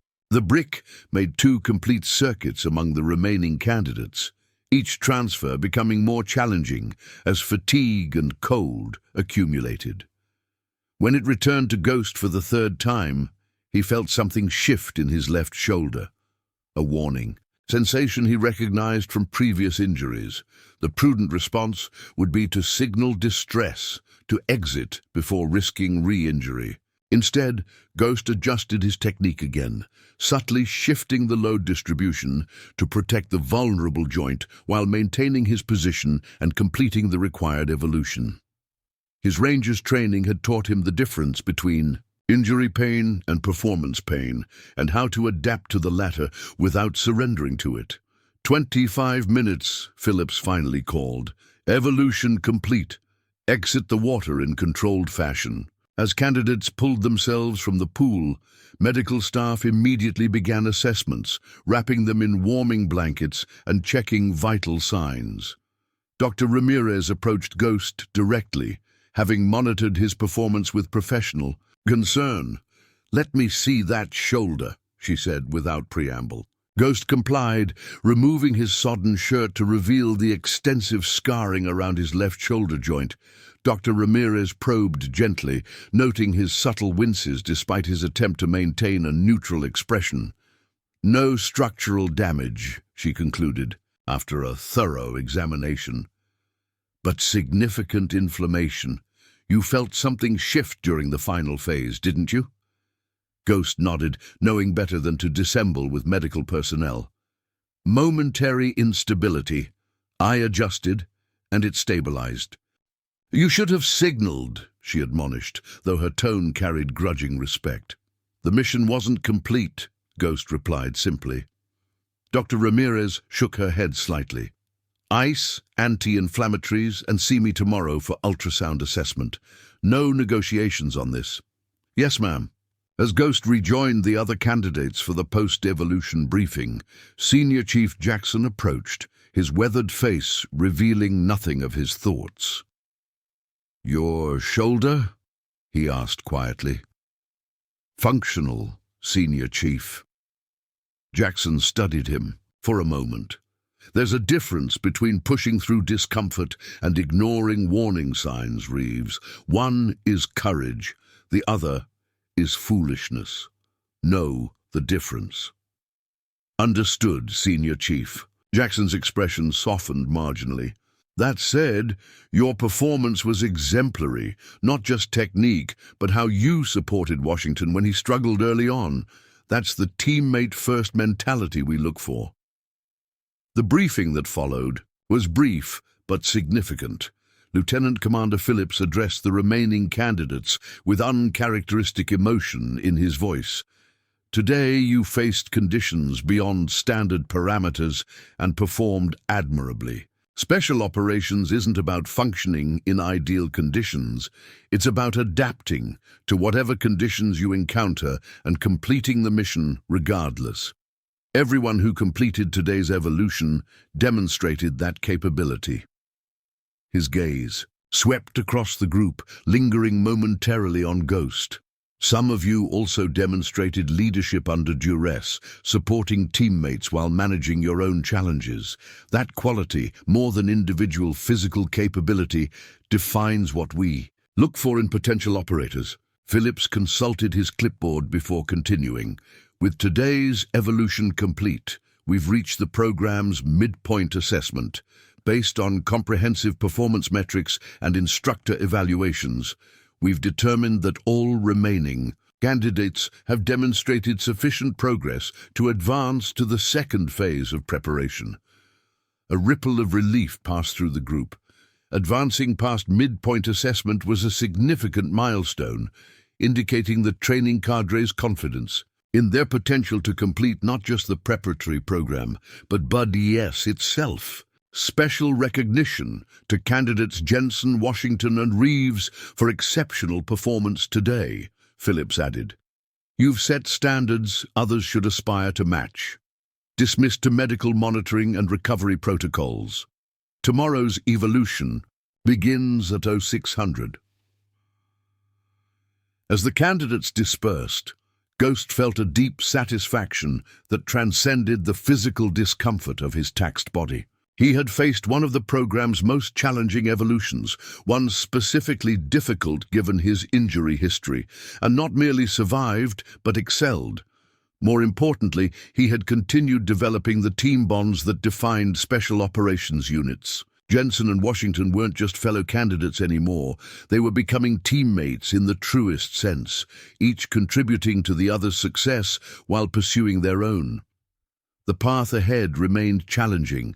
The program's second phase would introduce more complex tactical scenarios, longer endurance evolutions, and higher performance standards.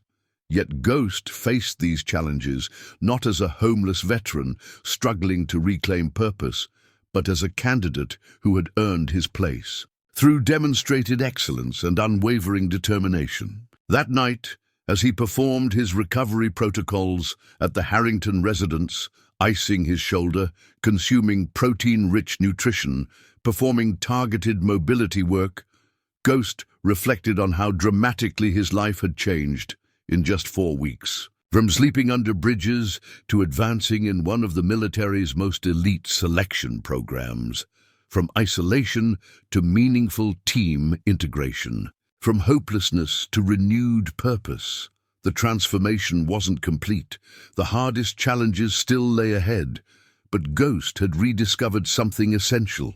His identity as a warrior wasn't defined by circumstances or age or physical limitations. It was defined by his unbreakable will to overcome obstacles, to adapt to challenges, and to pursue excellence regardless of external factors. Tomorrow would bring new tests, new pain, new opportunities to either break or strengthen. Ghost welcomed them all, secure in the knowledge that he had already proven the most important point, that true warriors aren't defined by their circumstances, but by their response to them. And his response had been unmistakable: resilience, determination, and excellence in the face of adversity. The very qualities that defined the elite operators he aspired to join. Up next, you've got 2 more standout stories right on your screen. If this one hit the mark, you won't want to pass these up. Just click and check them out. And don't forget to subscribe and turn on the notification bell so you don't miss any upload from us.